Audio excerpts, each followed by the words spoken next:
विषय को कंपैरिजन में रखेंगे। 60 करोड़ राहुल गांधी जी ने व्यक्तिगत तौर पे खर्च किया है अपने विदेश यात्रा पे। नंबर 1, इसमें हमने कोई कमिटी वाली कि भारत की सरकार ने उन्हें कहीं भेजा है या पार्लियामेंट की किसी कमिटी में चले गए हैं, उन यात्राओं को इंक्लूड नहीं किया है। ये 54 यात्रा वो है जो उनके व्यक्तिगत है, उसमें 60 करोड़ खर्च हुए हैं।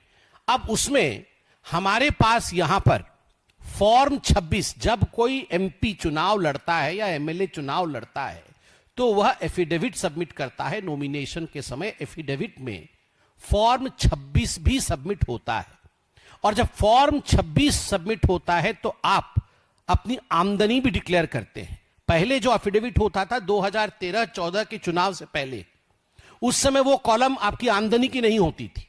2013-14 के बाद जितने भी चुनाव हुए हैं और जो फॉर्म आया है उसमें आप वार्षिक रूप से आपकी आमदनी कितनी होती है यह स्पष्ट रूप से आप एफिडेविट में लिख के देते हैं कि मेरा इस वर्ष की आमदनी इतनी है, इस वर्ष की आमदनी इतनी है।